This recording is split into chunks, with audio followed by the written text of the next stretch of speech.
Saludos amigos, sean todos muy bienvenidos a este su espacio, El Poder de Saber. En este programa de hoy me siento honrado con la presencia de dos hijos de un héroe nacional, de un militar que fue destacado por su profesionalidad, por su buen trato y por su gallardía al momento de defender la constitucionalidad y el orden de la República Dominicana. Me estoy refiriendo al titán de abril, el coronel Lora Fernández, y están con nosotros aquí dos de sus hijos, el teniente coronel, ingeniero agrónomo Juan Manuel Lora León y Dania Ivette Lora León. Exacto. Sean bienvenidos no solo a este programa, sino a este municipio, que es un municipio que después de la noticia de saber que su padre nació en este territorio, nosotros lo hemos abrazado con más cariño. Bienvenidos a este programa. Gracias, muy amable. Muchas gracias. Coronel, nosotros sabemos que su padre, y a usted, señora Dania, su padre fue un elemento importante para defender el orden constitucional de la República cuando el profesor Juan Bosch fue destituido, fue víctima de un golpe de Estado y que un grupo de militares encabezó una lucha para restaurar el orden constitucional. Díganos, ¿cómo se involucra el coronel Lora Fernández en la Revolución de Abril, en esas organizaciones que, al igual que como otras, fueron medias clandestinas? O sea, que había mucha discreción. O sea, a veces un militar no sabía que el otro estaba participando. ¿En qué momento se involucra el coronel Lora Fernández? Bueno, ante todo, buenos días. Referirme primero, darle las gracias, señor ministro de Defensa, por concederme este espacio, el permiso para este espacio. Nuestro padre se involucra en el movimiento clandestino, el movimiento Enriquillo, que era como se llamaba inicialmente, el movimiento que comandaba o lideraba el coronel Rafael Tomás Fernández Domínguez. Pero mi padre también era compadre, muy amigo de Neyni Barceja, el coronel Neyni Barceja, que luego fue jefe de la policía, jefe del ejército, que pertenecía al clan de San Cristóbal. Ese es el otro movimiento clandestino. Sí. Había otro movimiento clandestino que era el clan de San Isidro, que lo lideraba el general Wessing Iwashin. Pero Lora, al tener una familiaridad tan cerca con Fernández Domínguez, es su primo hermano, hijo del general Ludovino Fernández. Correcto. Y mi abuela, Roselia Fernández, hermana de Ludovino Fernández. La familiaridad lleva a mi padre a confraternizar con su primo hermano Rafael Tomás Fernández Domínguez. Eso a partir ya día después del derrocamiento, básicamente. Porque eran militares jóvenes de criterios avanzados al momento histórico que estamos viviendo. Era el primer gobierno democrático elegido por el pueblo después de 31 años de tiranía. Entonces, esos militares jóvenes, académicos todos, habían estudiado tanto aquí en la Academia Militar Dominicana. Mi padre estudió en la Academia Militar Generalísimo Trujillo, así era que se llamaba. Y luego hizo varios cursos, diplomado de Estado Mayor, curso de orientación de Estado Mayor, curso básico de infantería, etcétera. Hizo su curso de diplomado de Estado Mayor en Fort Gulick, en Panamá, en el año 64. Él duró prácticamente un año fuera, el 64 entero, completo. A partir del que él llega, el 20 de diciembre del 64, él se pone en contacto con el coronel Hernando Ramírez, que es el que lideraba el movimiento Enriquillo. todavía no eran los constitucionalistas. Mi tío Rafael estaba exiliado en España, pero se mantenían en contacto. O sea, en ausencia de Fernández Domínguez, Estaba Hernando Ramírez sí. fue que llevó el movimiento hasta el 24 de abril. Ok. O sea que en eso, por las influencias de Fernández Domínguez es que se involucra Mi Coronel padre, claro. Laura Fernández. Él fue el visionario, el líder de esos militares que lo acompañaron al 24 de abril, aunque él no estaba el día del 24 de abril. Correcto. Cuando se hizo preso el Estado Mayor del fallido triunvirato, ¿en qué circunstancia estaba el coronel Laura Fernández? Bueno, yo recuerdo, ese día era 24 de abril, era sábado, y yo recuerdo que sonó el teléfono, mi madre lo tomó, y dice, Juan, mira, te llaman por teléfono de la jefatura. Papi ella era mayor del ejército. Y me dice, de la jefatura, hoy sábado, qué raro. Bueno, toma el teléfono y habla. Ok, sí señor. Tranca, le dice Yolanda, arregla a los muchachos y vete para San Cristóbal. Yo te aviso. ¿Por qué para San Cristóbal? Porque es donde vivía mi abuela, los abuelos maternos. Okay. La familia materna. Vivía en San Cristóbal y era un sitio para resguardarnos. Nosotros vivíamos en el ensanche Osama en esa época. ¿Quién le hace la llamada al coronel? Algún oficial de la jefatura. Entonces convocaron a 5 oficiales: al coronel Giovanni Gutiérrez, al coronel Álvaro Holguín, al mayor Eulalio Ramírez, Lalo, le decían Lalo, y al mayor Laura Fernández y al capitán Novoa Garner. Esos 5 oficiales lo convocaron a la jefatura. O sea que, ok. O sea, la convocatoria fue exclusivamente para esos 5 oficiales. oficiales. ¿Y cuál fue el objetivo de la convocatoria? Bueno, Novoa Garner me relató que cuando él llega, que es el último oficial de rango, de menor rango, porque aquellos eran oficiales superiores. Novoa Garner era oficial subalterno, era capitán. Ordenan a entrar por orden de rango, coronel, mayor y mayor, y luego el capitán. ¿A entrevistarse con quién? Con el jefe de Estado Mayor, que era Marcos Rivera Cuesta. Ok. Ese es el jefe de Estado Mayor. Entonces, lo convoca cuando, eso me lo relató Novoa Garner a mí, eso lo tengo hasta grabado. Me lo llaman, el capitán que pase, él antes de entrar, él oye que están manipulando las armas. Porque fueron entrando uno por uno. Uno por uno. Y lo fueron desarmando. Entonces él estaba oyendo y dice, bueno, están desarmando a esos oficiales. Hay algo raro. Efectivamente, cuando Novoa entra, ve a los 4 oficiales sin armas, sus armas estaban arriba del escritorio, y el jefe de Estado Mayor le increpa a Novoa. Y capitán, dígame si usted está aquí en la conspiración. Novoa se negó. ¿Verdad? Se negó, eso que no. Y me imagino que no sabía tampoco si los que estaban ahí. No, es que ninguno se sabía. Correcto. Sí, entonces, correcto. En eso llama por teléfono. Según me cuenta Novoa Garner, llama por teléfono y quien llama es el coronel Hernando Ramírez, al jefe de Estado Mayor. Uh-huh. Y le dice, general, usted está cancelando a oficiales jóvenes académicos. Esto llegó hasta aquí. Entonces, el coronel Hernando Ramírez llama al capitán Peña Tavera. Peña Tavera, sí.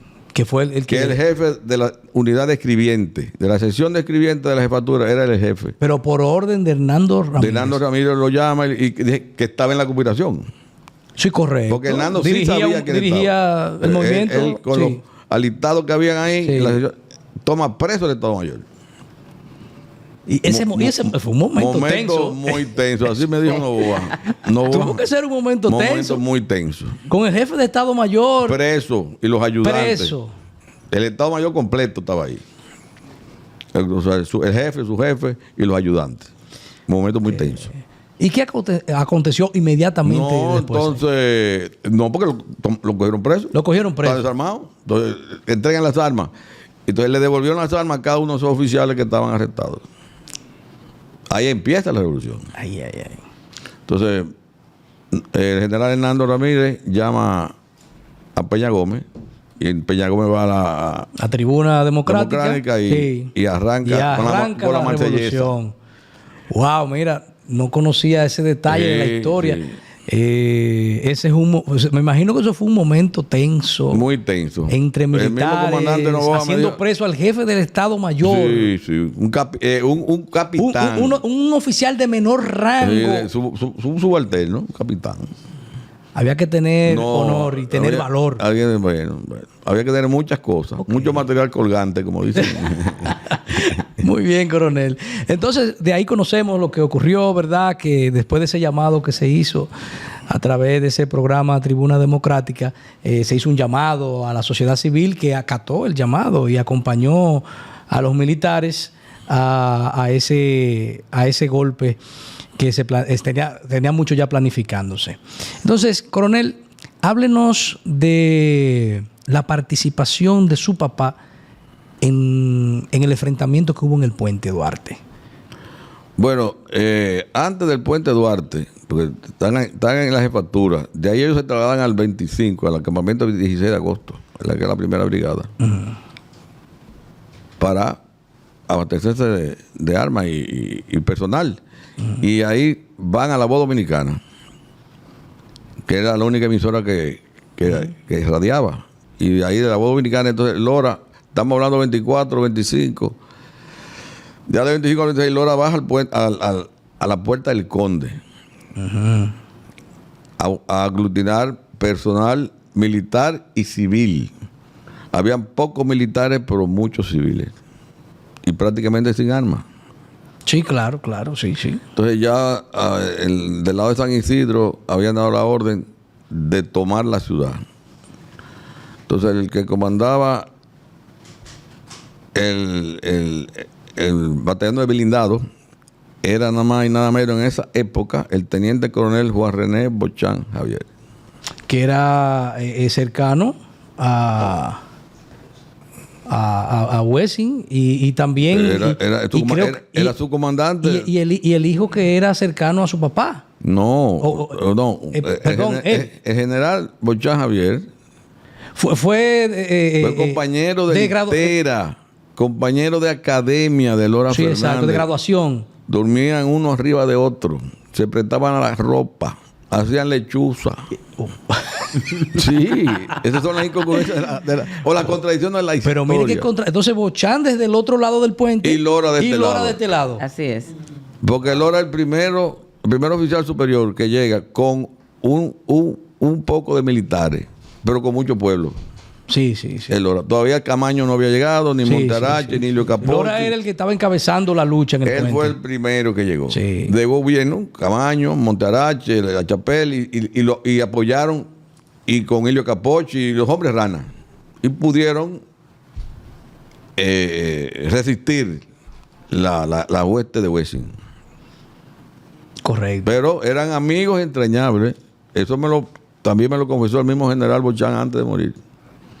Cuando lo conocí, y él me preguntó, tú eres Juan Manuel, tú eres hijo de Juan María. Y es cierto, teniente coronel, déjeme hacerle esta pregunta. ¿Y es cierto que hubo una situación con el hijo, que ahí fue la confusión ahorita, con el hijo de Bochán Javier en la cabeza del puente? No. Su hermano mayor se llama Frederick Bochán. Él es médico ginecobstetra, amigo mío también. Frederick vivía con su madre al lado del Cine Olimpia, en la Palo Hincado. Eso queda cerca del Parque Independencia. Entonces, un militar, como se sabía que el coronel, en esa época, el teniente coronel Bochán venía con los blindados, fue a buscar al hijo de Bochán para usarlo como can de cañón. Ok. Y entonces, cuando ese oficial llega, le dice, comandante, mire, le traje al hijo de Bochán para llevarlo al puente. Mi padre lo metió preso hasta en una que especie se de rehén. Y de carne de cañón. Digo, esto no es para muchachos, esto es de hombre. Lleve a ese muchacho donde su mamá. Bueno, sí. Yo le hago la pregunta porque esa era una de las condiciones que destacó al coronel Lora Fernández. Su sensibilidad y su trato Y por supuesto su arrojo y su valor. Entonces fue cierto eso, llevaron un hijo de Bochán, Javier, y para tratar de hacer presión para que él... Sí, no. Bueno, y le voy a decir algo, como dicen que en la guerra se vale todo, es posible que con esa condición pudiese haber tenido otro objetivo, pero no era honorable. No, es que eso no es ético. Es que un niño, una familia, una mujer, o sea, usted no puede involucrarla. Sí, claro. Por eso quiero destacar eso. En eventos de esa envergadura. Exactamente. Estamos hablando de un enfrentamiento que era fratricida, pero un enfrentamiento de posiciones distintas. Sí, así es. No conjugadas. Bien. ¿Y cómo era la comunicación con su padre y ustedes que estaban en San Cristóbal? ¿Podían comunicarse bueno, en el proceso de la revolución? En los primeros días no, porque la situación era muy tensa. Yo recuerdo la primera vez que él me mandó a buscar, mandó a un militar, un oficial a San Cristóbal, y le dijo, dime a Yolanda que me traiga a Juan Manuel, pero me deja a las niñas. Ok.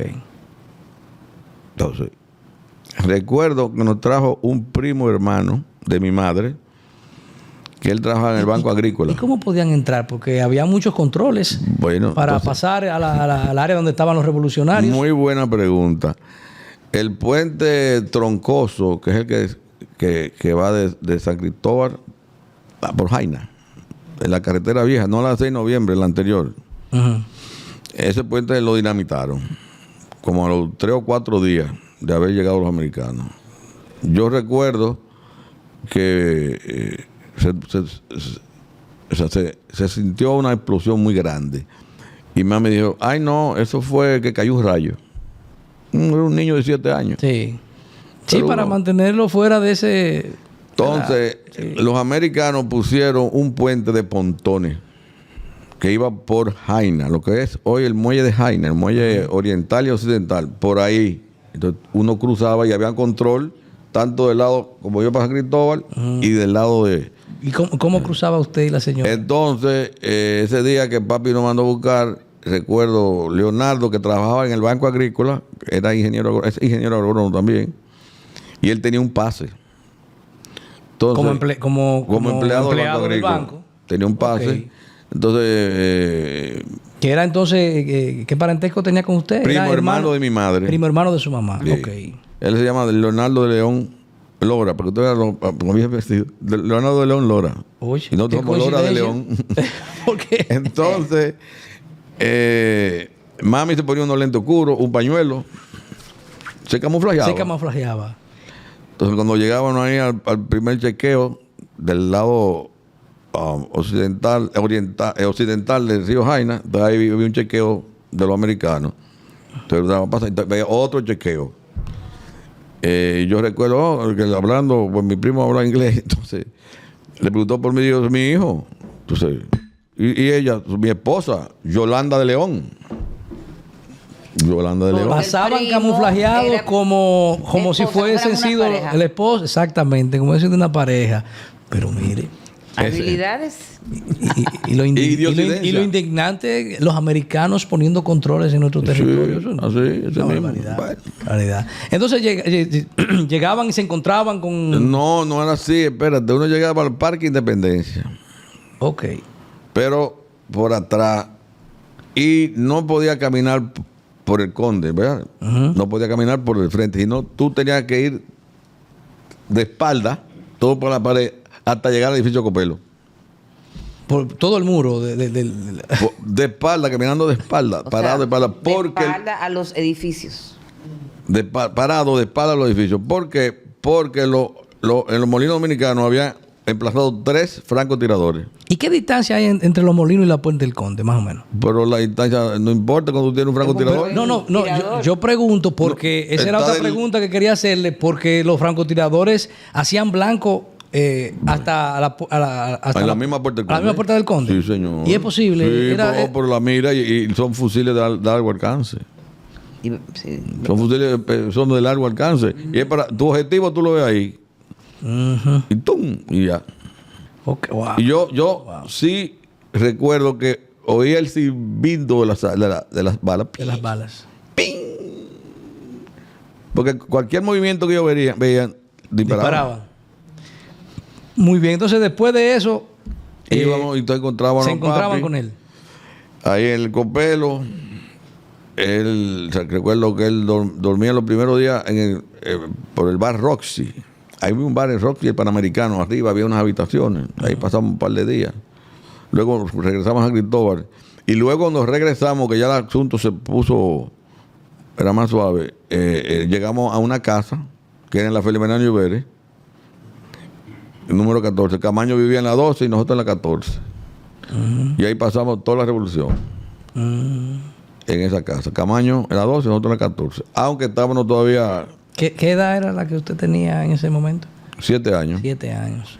¿Y puede usted recordar algunas cosas? Bueno, mi hermanita Dania recuerda... Por ejemplo, cuando esas conversaciones, algo inédito. Bueno, yo recuerdo que papi llegaba y siempre con unos planos, papeles, para hacer los planes de los comandos, cómo iban a ser los movimientos, las informaciones que él tenía de inteligencia, cómo tenía que defender todo lo que era el perímetro de la ciudad. La ciudad sitiada, que era la ciudad colonial, y la ciudad nueva. Sí. La ciudad estaba sitiada de la avenida Pasteur, iba hasta Rosa Duarte, San Martín, hasta el río Sama. Muy bien. Y todo lo que es Borojol, esa zona, Santa Bárbara, todo. Esa era la zona constitucionalista. Bien. Y era una alambrada. Diana. Dania, ajá. Dania, perdón. ¿Alguna anécdota de su padre que usted recuerde? En ese contexto de la revolución. Dentro de la época de la Revolución de Abril, yo tenía 3 años. Okay. O sea que realmente no tengo tantas vivencias como Juan Manuel causa, ni como Dulce. Sin embargo, yo tengo 2 anécdotas. Una fue cuando matan a papi en el Matún. Nosotros estábamos donde una tía que vivía por el Parque Eugenio María de Hostos, opuesto a nosotros. Nosotros vivíamos cruzando el Parque María Eugenio de Hostos. Y cuando yo iba con mi hermana Dulce, ya se fue en diciembre, yo tenía ya 4 años, Dulce me dijo, hermanita, parece que hay fiesta, hay mucha gente en casa. Dulce tenía 6 años, yo tenía 4. Y yo le dije, no, hay muchos militares, hay problema.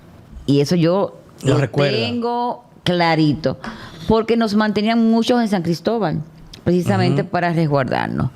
Y sí, cuando se cumplió el 50 aniversario precisamente al conmemorarse el fallecimiento y todo lo que fue la batalla del Hotel Matún, Juan Manuel por primera vez puso La Voz de Papi, donde él, precisamente cuando estuvo en Radio Televisión Dominicana o en La Voz Dominicana en aquel momento, cuando él motiva con sus famosas palabras de desde la trinchera del honor, en este día glorioso, a motivar al pueblo. Dulce, Yoli y yo, Yoli tenía en ese momento 1 año y medio, que es la menor de nosotras. Nos quedamos así. Y yo escuché a mi padre. O sea, yo tenía 50 años, o bueno, 45 años en ese momento, que yo no escuchaba esa voz. Y yo dije, pero ese es papi. O sea, y las 3 reaccionamos. Reconocieron el timbre de voz. La voz. Por eso es correcto de que cuando una mujer está gestando, el bebé escucha todo. Escucha todo. Porque yo no había escuchado la voz de mi padre más nunca. Y escuché, entonces ya tú supiste. Reaccionó. Y estas ya personas adultas con hijos nos pusimos a dar gritos porque fue un momento muy sensible. Muy bien, muy bien. Y sí, yo también recuerdo en algún momento, porque la casa que teníamos en Gascue era una casa de 2 niveles, y tenía un pasillo entre las habitaciones, que yo recuerdo como que pasaban aviones y mami me decía, éntrese al pasillo. Y yo me recuerdo perfectamente del sonido de los aviones. Y de esas indicaciones que le hacía su mamá. Y en el botiquín de la habitación de arriba, que era la principal, había una bala. Porque eran de esos botiquines de metal. Parece que estaba abierto. Y había como el hueco de una bala. Y mi mamá lo dejó ahí como, no sé si era un recordatorio. Para nosotros fue como algo... Sí. Crecimos con eso. Sí. Y no le tuvimos miedo. De hecho, muchas personas nos preguntaron si nos fuimos fuera del país, porque él le dijo a Juan Manuel antes de fallecer que nos íbamos a ir fuera del país, cosa que no sucedió porque lamentablemente murió en el Matún. Y no, para nada, nosotros nos mantuvimos viviendo en la misma casa hasta que nos casamos. Nunca, al menos nosotras las hembras, nos sentimos ni vigiladas, ni en una burbuja, hacíamos una vida muy normal. Ya Juan, que es el más adulto, sí, él tenía otro tipo de percepción de las cosas. Sí. Por supuesto. Pero nosotros no. Siempre hemos vivido en este país, nunca hemos vivido en otra parte del mundo. Y entonces, por eso yo considero que aparte, claro, de esa base que nos dio nuestro padre, nuestra otra heroína es nuestra madre, porque nuestra madre se fajó con nosotros, nos mantuvo, nos dio la educación y la seguridad de podernos mover en cualquier ámbito. Muy bien, muy bien. Teniente Coronel Lora de León, explíquenos cuál fue la participación del coronel Juan María Lora Fernández en la toma de la fortaleza Santo Domingo, de la fortaleza Osama.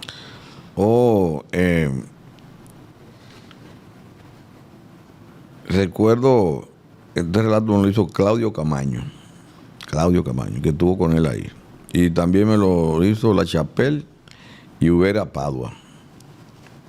Y el coronel García Germán. Todos ya están fallecidos. El único que está vivo es el general La Chapelle. Camaño, ya los americanos están aquí el 28. Correcto. Entonces, hacían falta municiones, armas y municiones. Claro. Entonces Camaño, el 29, le dice: Lora, prepárate un plan para que tome la fortaleza Osama, porque estoy llamando a La Chapelle, mi compadre, La Chapelle no, perdón, Desparadel Brache, creo que era general Desparadel, que era el comandante de los Cascos Blancos, y no quiere entregar. Que ese era el centro de operaciones de los Cascos Blancos ahí, correcto, la fortaleza. Sí. Que Camaño fue el fundador de su unidad. Era el que dirigía eso, sí. Entonces, y sabía que ahí había armas, ¿verdad? Sí, claro. Él sabía ahí todo lo que había ahí adentro. Tenía conocimiento. Imagínate, es una fortaleza. Las fortalezas son top secret. Ahí ningún civil puede saber de dónde hay una celda, donde hay un calabozo, ni dónde están los arsenales. Eso solamente lo saben los militares y los que comandan. ¿Entiendes? Sí. Entonces, Lora prepara su plan, llama a La Chapelle, lo nombra jefe de operaciones. A Ubiera Padua le dice que vaya y consiga un tanquecito. Él le dice tanquecito. Todo eso está grabado, que es con el que se dispara y abren el hueco. Ok. Ese tanque... era un cañoncito, no era un tanque, era un cañón. No era un tanque, no era un cañón. Esos cañones, Holliger, algo así, no recuerdo la marca. O sea, pero era un cañón, no era un tanque de guerra. No era un tanque de guerra que incluso se decía que venía comandado por un miembro del CEFA y que... No. Que yo sepa, los testimonios que tengo de Claudio Camaño, de La Chapelle, del mismo Monte, que no estaba en esa operación. O sea, que estaba en la operación era Lora. O sea, Camaño nombró a Lora Fernández como jefe de esa operación. ¿Cuál fue la participación del movimiento 19 de junio, del 14, perdón, movimiento del 14 de junio en la toma de la fortaleza? Bueno, esos eran jóvenes fogosos, revolucionarios, que participaron y apoyaron la revolución y estuvieron dentro de la revolución. Uno y otro tenían... Pero en el caso de la fortaleza. Bueno, hubo una gran parte que apoyaron. Okay. Recuerdo cómo es, que murió Juan Miguel Román, Fafa Tavera, y otro, la Piqui Lora estaba ahí. Sí. Hay una foto icónica de Piqui custodiando a los que se hicieron presos en la fortaleza. Llevó a esos prisioneros. Sí. Ahí no hubo muertos. No. Que ahí se sigue destacando la profesionalidad del coronel Lora Fernández, que instruyó, ¿verdad? Trate de no matar a esos militares, esos oficiales, a esos policías. Pero tampoco se deje matar. Bueno, claro, obviamente. Claro que sí. Pero ahí no se trató ni se maltrató a nadie. Tengo todos esos testimonios porque lo realicé hace 20 años, 19 años, en 2006, y lo tengo todo. Lo voy a facilitar después para que lo tengan en el programa. Son una joya. De Monte, de La Chapelle, de Héctor Aristi, que también relata todo lo que pasó ahí. El rol de Lora fue que fue el comandante. Lora fue el responsable. El responsable porque ¿a quién Camaño le puede dar una orden que no sea un militar? Así es. Para una misión de esa envergadura en ese momento. No, y una misión que fue fundamental para el éxito de la revolución, porque ahí fue que consiguieron se abastecieron de armas y municiones. Así correcto, es, correcto. Ese era el único bastión que quedaba, porque los otros arsenales o estaban en el 25 o estaban en transportación o estaban en artillería, y ya la zona continental estaba aislada. Ok. Sí. Bien, nosotros ya estamos llegando a la parte final de este programa y quiero que al final toquemos el evento del Hotel Matún. ¿Piensa usted que ir a celebrar, ¿verdad?, los 7 meses del asesinato de Fernández Domínguez no fue una buena idea? ¿Qué usted opina? Mira, había mucha efervescencia entre ellos mismos. Había mucho prestigio a nivel nacional. Todos se iban fuera del país. Porque recuerdo que papi siempre me levantaba a las 5 de la mañana a afeitarnos. ¿Afeitarme qué? Pues imagínate un carajito de 8 años que iba a afeitarse. Lo estaba... Eso es lo que significa ser hijo de un militar. Sí, me enseñaba. Lo levantaba a las... ¿Cómo fue la cosa? A las 5 de la mañana. A los 8 años. Una brochita con jabón, ¿verdad? El único varón también de la familia. Me enseñó a afeitar. Porque la maquinita la ponía sin gilet. Toma, afeítate. Qué bien. Me afeitaba. Bueno, entonces recuerdo, Yolanda, tengo que ir al Matún. Quédate con los muchachos, porque tengo informaciones que es peligroso, pero nos vemos en la tarde.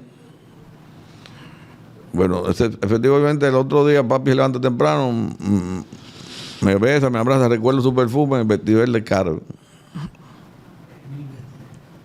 Ese era el perfume que usaba. Sí.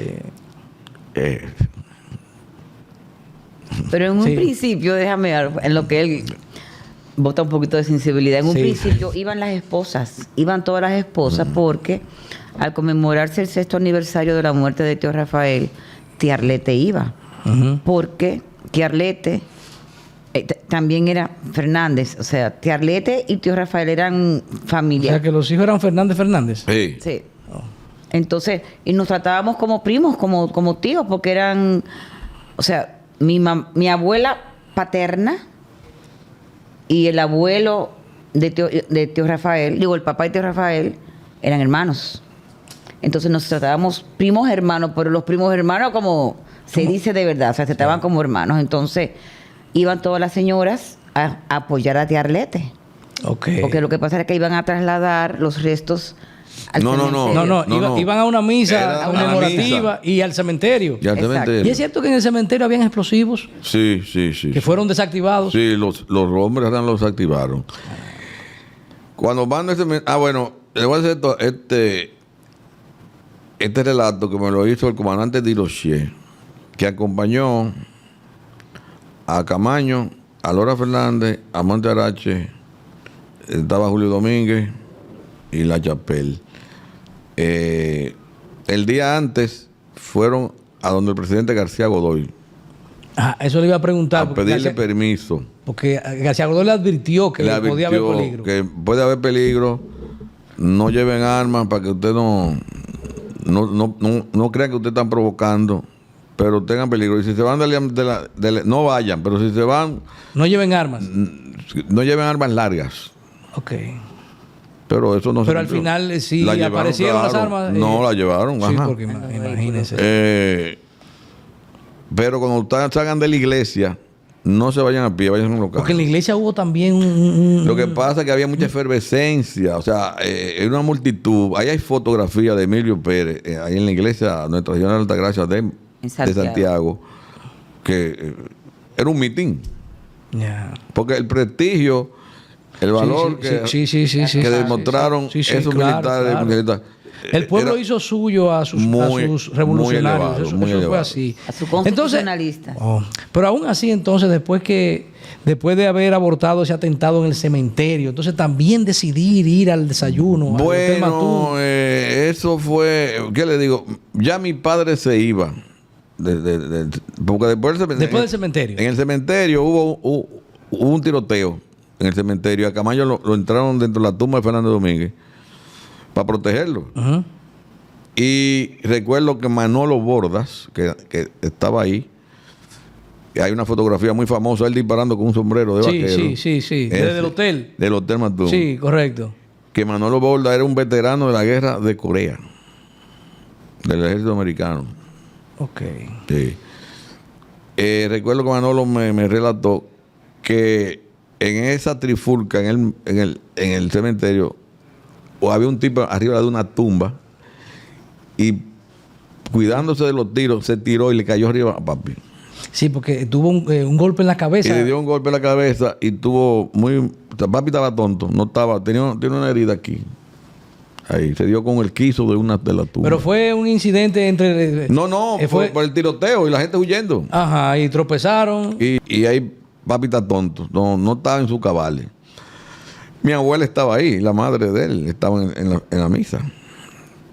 Entonces, sí, porque era pariente de Fernández Domínguez. Pero tía. Sí, era tía, correcto. Porque es la familia Fernández Malagón. O sea, mi tío Ludovino Fernández Malagón y Roselia Fernández Malagón. Muy bien. Que mi bisabuelo era Mauricio Ludovino Fernández Vera, con B corta, la vía de aquí de Librito, de ahí. Y hablamos de eso. Sí. Y los Fernández de Puñal. Sí. Porque todas esas comarcas eran juntas, eran un todo. Así es. Entonces, papi le dice a Camaño, voy para donde mi mamá, que tiene un sancocho. En La Vega. Entonces, ok, Lora, pero vamos a vernos en el Hotel Matún antes de irte, que quiero hablar algo contigo allá. ¿Cómo son las cosas? Que don Antonio quiere hablar con nosotros, porque don Antonio Guzmán hizo la invitación del desayuno. El desayuno, correcto. Y papi pasó, pero el motel estaba rodeado completo. Lo que pasa es que el hotel queda en una lometa. Alto, sí, porque si nos vamos a esa época, eso era medio desolado por ahí. Ahí solamente estaba el Hotel Matún y el monumento. Ahí no había más nada. Okay. Sin mucha arborización, nada. Eso era medio desierto. Pero ahí hay fotos. Sí, hay fotos. He visto fotos. En el archivo de Santiago, archivo histórico de Santiago. He mirado fotos, sí. Ahí no había nada. Sí.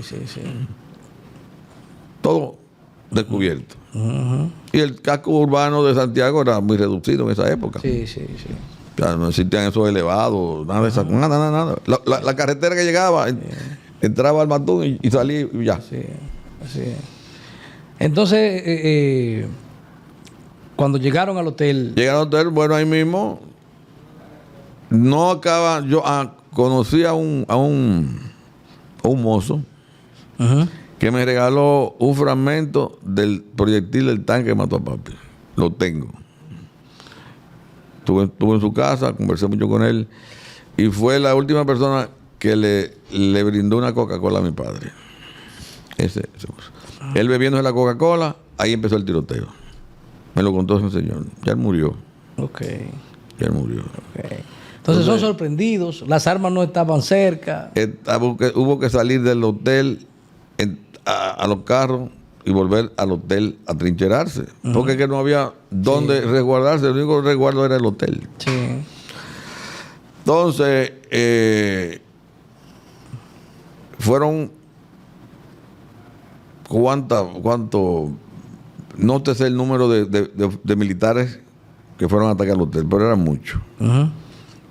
Y el comandante de la base aérea de Santiago, que hoy me enteré, y digo por el nombre, que es mocano, se llamaba Juan Manuel Ortega Piñeiro, de aquí, de Moca. De aquí de Moca. Era piloto. Okay. Coronel piloto. Y a él le ordenaron cargar los aviones que despegaran y destruir el hotel. Y él se negó. Sí, sobrevolaron, pero no cargaron los aviones. Porque no estaban cargados. Sí. Volaban, pero eran vuelos rasantes para intimidar. Para intimidar. Pero el coronel no. Mira, si lo carga, no sabía que era mocano el piloto. Sí conocí el dato de que no se cargaron los aviones. Manuel Ortega Piñeiro. Vi ahorita una foto allá en San Víctor, donde estábamos. Y digo, mira, este es el oficial. Okay. Está él montado en un avión P-51. No se ve bien la foto, pero alguien que indague aquí. Bien. Entonces, la circunstancia donde muere, donde pierde la vida Lora Fernández. Camaño inmediatamente ordena defender los francos. El frente y los francos derecho e izquierdo. Monte estaba al frente con su hombre rana. Camaño estaba en el derecho y Lora en el izquierdo. O contrario, Lora al derecho y Camaño en el izquierdo. Entonces, Lora, hay una foto, última foto que le tomaron a él en el pasillo de arriba. Sí, que se ven, sí, conozco la foto. 4 o 5 que personas. Se ven que están agachados y él está como en la pared allá agachado con un fusil. Exacto. Y hay una persona de traje, pero eso no eran militares lo que... No. El único dos militares era Lora y Domingo Peña, que es uno que está delante. Después el otro era civil. Eran 2 militares y había como 2 civiles. Sí, y 3 civiles. Sí. Me dijo el coronel González, le decían el gato. Él era comandante de blindado. Él era comandante de tanque de guerra blindado. Sí. Y Lora se mueve de ahí, de ese pasillo, y se mete en la habitación 6 del hotel. Y González, el gato, le dijo: coronel, muévase, que ese tanque va a disparar. Porque había moviendo la torreta. Entonces, Lora había hecho un par de disparos de la ventana. Por la ventana. Y ya lo ubicaron. Lo habían visto. Entonces, Lora quería impactarle en la llave del tanque. La llave es como una mira. Ok. Pero el tanque disparó primero. Entonces, la intención a la mira ¿para qué? Era para matar al maquinista. Porque porque estaba ahí. Y él era experto tirador. Él era, sí, había ganado algunas decoraciones en esa práctica. Entonces, sabemos que el tanque disparó primero. Exacto, pero que... Entonces, no dio en la pared. ¿Sabes que esa pared del hotel eran bajitas? Dio en el dintel. Tenía como un pasamano, sí. Exactamente, y se metió por la ventana y explotó adentro. Y quien mata a Lora es la onda expansiva. El mortero no llegó a impactar. No, yo hice la exhumación de los restos y él tenía el cráneo de la fosa timpánica derecha hacia la izquierda. El cráneo se le abrió como un coco.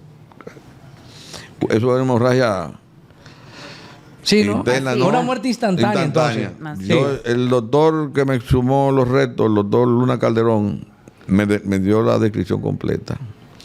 Él tenía una fractura aquí en la clavícula, el omóplato, el húmero estaba bien, cúbito y radio estaban fracturados, no tenían las costillas aquí de todas esas costillas de este lado. Se fueron, sí. El fémur estaba entero, la tibia y peroné sí estaban lesionados. Eso es un indicio de que no lo impactó directamente. No, si lo hubiese impactado, el cuerpo quedó... Exactamente, no. El cuerpo quedó entero, pero la onda pasiva fue que le causó la hemorragia interna. La onda expansiva de la explosión. Es lo que llaman una hipovolemia, o sea, tú pierdes toda la sangre. Ok. Cuando tú tienes una herida y a ti te hieren por la yugular y tú te mueres de una vez. Sí, tú botas la sangre. Claro. Tú imagínate el cerebro abierto, sí, con todo ese flujo de sangre, es muerte instantánea. Bien, bueno. Estamos conversando, ¿verdad?, con 2 hijos de un héroe nacional, como lo fue el Titán de Abril, el coronel Juan María Lora Fernández. Realmente un hecho que fue importante para... Bueno, creo que después de la restauración La guerra de abril ha sido el hecho más contundente para defender la soberanía nacional, indudablemente. Y para nosotros es un honor de que sea de aquí de Moca, que haya nacido aquí en el Higuerito de Moca.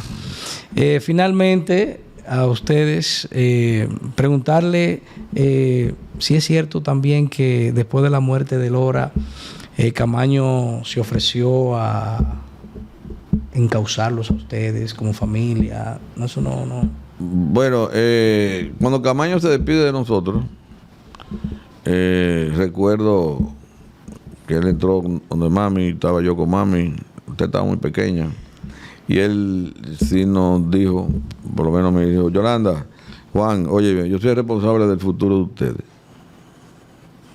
¿Es verdad? Sí, me lo dijo a mí. Ok. Mi Pero nunca se volvieron a encontrar. Porque... No, se fueron para Londres y todo el mundo sabe, después de Cuba hay caracoles. Bueno. Él tenía la intención, pero nunca se materializó. No se materializó. No hubo el momento ni el tiempo por eso. Muy bien, muy bien. Entonces, quiero darle la oportunidad a uno de ustedes, no sé si a la dama, ¿verdad? De que concluyamos este espacio con una reflexión suya al pueblo dominicano y principalmente a la juventud dominicana, que es la que a nosotros nos interesa más llegarle con este tipo de historias para poder impactar con este mensaje de manera positiva y bajar un poco la apatía que hay a los valores patrióticos, que es el fundamento de toda sociedad, de todo país, de toda nación. Claro que sí. Cada uno de nosotros tiene un héroe dentro, como dijo muy bien Juan Manuel hoy en la intervención que tuvimos en San Víctor, pero también tenemos héroes en nuestras casas. Mira, como yo te comenté, que mi heroína fue mi madre, una mujer que quedó viuda, soltera a los 28 años, con 4 niños entre 8 años y 1, y nos sacó adelante. Hoy más que nunca tenemos a nuestra disposición todo tipo de herramientas para educarnos, para formarnos. Yo recuerdo que en nuestra época, por supuesto, no había internet, tú no tenías la información en la palma de tu mano como lo tenemos hoy en un celular. Y nosotros íbamos, que vivíamos en Gascue, de Gascue a la Biblioteca Nacional a pies, a uno escribir en un papel de las enciclopedias. Luego mami compró enciclopedia para uno no tener que estar caminando tanto y demás. O sea que uno se formó, y con muy buenos principios, con el coste de uno movilizarse. Entonces, hoy más que nunca tú tienes en tus manos ese diamante. O sea, no hay que ir al Louvre para conocerlo, no hay que ir a ningún país del mundo para conocerlo.